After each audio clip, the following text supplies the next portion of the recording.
Next up, lenses again. you can have a look at that.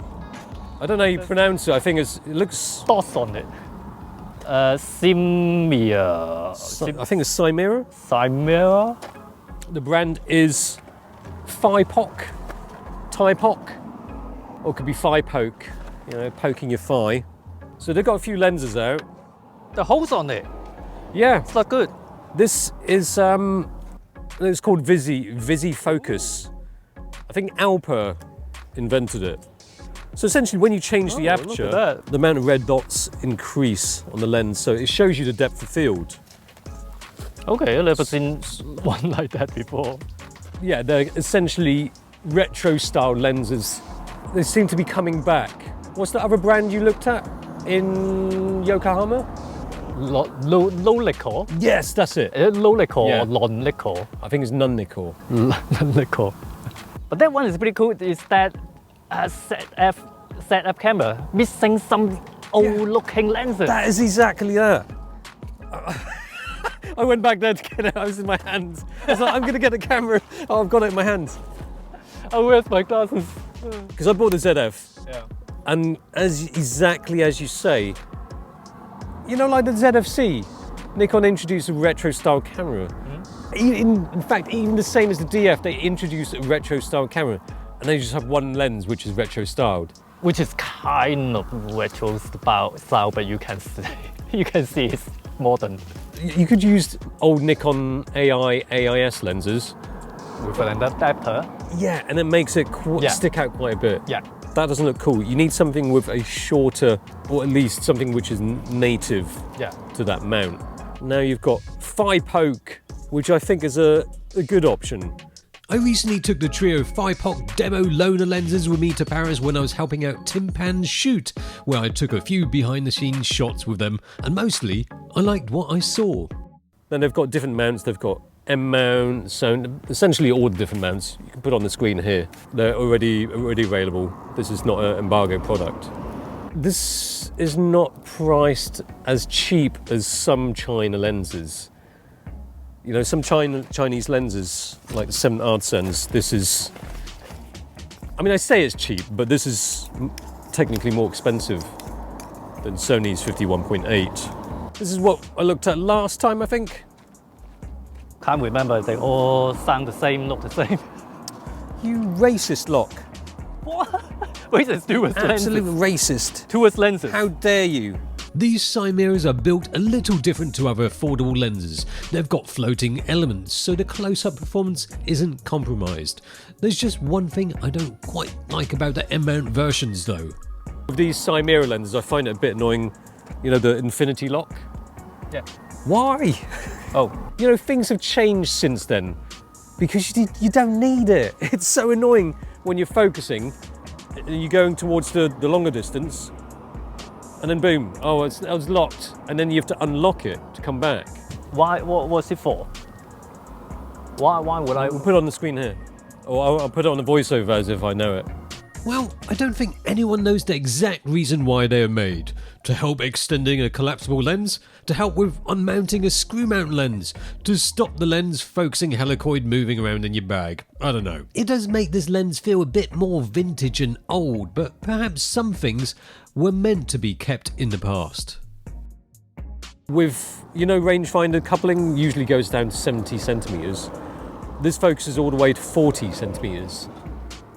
So that's the problem. Oh no, when you go past that, it's not rangefinder coupled, so it's probably going to be out of focus. But there's quite a clear click. Okay, yeah. It's not just a minor way. It's quite hard to push it past that, isn't it? You need to really push it. But the trouble with that is, the space between 70 centimeters and close-up focusing is you have to be very precise. Yeah. Because the depth field is shallower.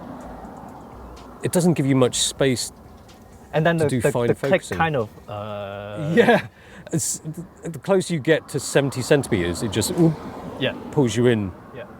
If you're going to use this on mirrorless, not Leica, just get the appropriate mounted one. Don't get the M mount. The non-M-mount versions don't have that stop at 0.7 meters, plus no infinity lock, so you can smoothly focus from nearest to infinity and back, smoothly and with no stops. For M-mount, the stop at 0.7 meters makes sense because that's where the rangefinder coupling stops on the Leica, but I wish they'd left the infinity lock off because the Simera 28mm is a great choice for those who want a fast 28mm. There really isn't much in the way of alternatives. The build quality is as good as a Voigtlander and the image quality is good from any distance. The bokeh looks decent, not super dreamy. There are times where it might look a little bit edgy, but mostly well behaved, like with the rest of the performance. Noticeable vignetting wide open and not super sharp wide open, but there's low distortion, low chromatic aberration, low flaring and ghosting. It seems like it might be a lens with a vintage look, but actually quite modern performance. But the thing is, these brands, they like to choose a name that is not common. Yeah. I don't know how to pronounce those. I know, right? Thypoch. Everybody's just going to call it a Thypoch. They've gone for Greek. Thypoch comes from the Greek for you and era, apparently. Simera, today. Eureka, that's Einstein's thing, and he's got very Greek-looking hair, isn't it? Why? I don't know. It's all Greek to me. But I do know that the 28mm and 35mm Simeras are just really nicely made, reasonably priced fast lenses that are not priced with compromises in the image quality department.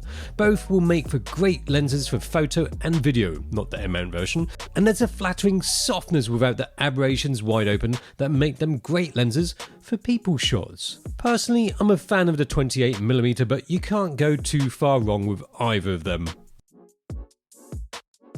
But if you want for portraits, there's more than just what a lens can do to make a portrait look great. Alright, now it's time to talk about the sponsor of this video, Photo AI. It's a powerful image processing software that can help streamline your workflow and save you a lot of time when it comes to touching up your photos. Of course, you can use it to make color adjustments, but it's got some clever tricks up its sleeves, such as portrait retouching tools. One useful feature is skin smoothing, which can be applied to the face or body. It maintains the natural look of skin, but you can move that slider to get the right balance that you're looking for. And another useful feature is the ability to remove red veins from the eyes. Again, just a simple slider to set the amount you want to apply. It works really effectively and saves the annoying task of having to do it yourself. And here you can accentuate the brightness of the eyes to make them pop even more. And another thing that can save a lot of time is removing stray hairs, which is again as easy as moving a little slider. But to top it off, the great thing is that once you've made the changes to one of those photos, you can save that as a preset and just apply it to all of the photos. It's not just portrait retouching tools. Photo AI has other AI features too, including color adjustments and background adjustments. It's certainly worth a try, and the best thing is, using a Photo AI with all of its features is completely free. All you need to do is use 1 credit to export 1 photo, and if you use the link down below, new users can get 30 extra free credits. So give it a try and see how a Photo AI can help improve your workflow. But there's another one. Another Thypoch. It looked pretty cool. Yeah. I mean, it's the chrome version. And they extend and retrap. I mean, I say chrome version, I think they've only got it in chrome, but you can choose different materials. You can choose, this is aluminium one, Yep. aluminum, or you can choose brass. The brass would feel more like the Leica. And heavier. Yeah. Because the Leica ones, the chrome Leica ones are brass. Even if you look at the latest, well, you know, the Elmar M 50mm f2.8, they've got that in black or chrome. The chrome was brass, the black one was aluminium. I didn't like the black one because it just felt a bit cheap. And it used to, if you want to play with Leica M, it used to that, it's not really that expensive even to get a new Leica M. But if you want to get Leica lenses, yeah, to go with your Leica, that's the real pain. But yeah, there's more and more this really quite good looking. You can kind of fool yourself as well. Yeah. That it's a classic Leica lens. This is Thypoch's newest lens. It's made in the style of a classic collapsible 50mm lens. The benefit is that it packs away nice and flat in your bag. Partly it's made with modern standards like the Simera's. It's got a decent amount of sharpness, low on aberration and distortion, but perhaps a little more of a nod to the past than the Simera's because the Eureka doesn't have floating elements, and the closest focusing is a very old school 90 centimeters. Everything seems fine and well f2, but when you stop it down, there's some focus shift, which might prove to be an issue when focusing with a rangefinder. It might look in focus, but the shift might throw off a bit. But perhaps the biggest problem they might find with its Eureka is that collapsible lenses aren't to everybody's taste. And if you want a compact 50mm lens, there are other reasonably priced alternatives that don't have to be collapsed. I used to be a bit of a Leica snob. I would always say to myself, I'm only going to get Leica lenses. I got a Leica camera.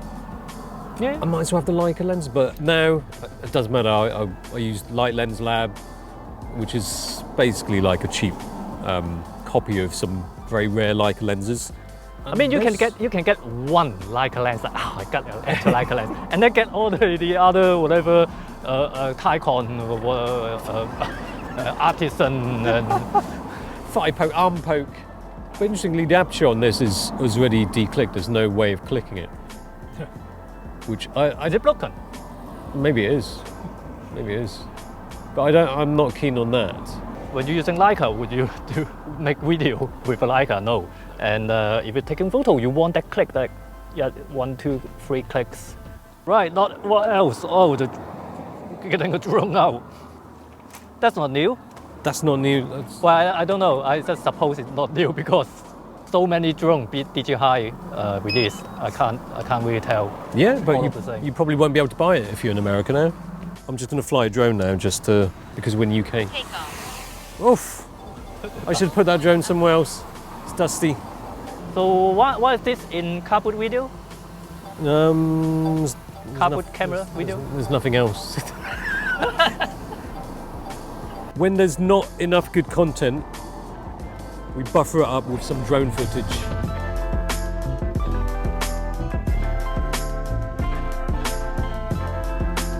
So I guess now we can go to the pub a bit down there to get some test shots. Oh yeah. Yeah, work. Hard work. Really hard. Ah.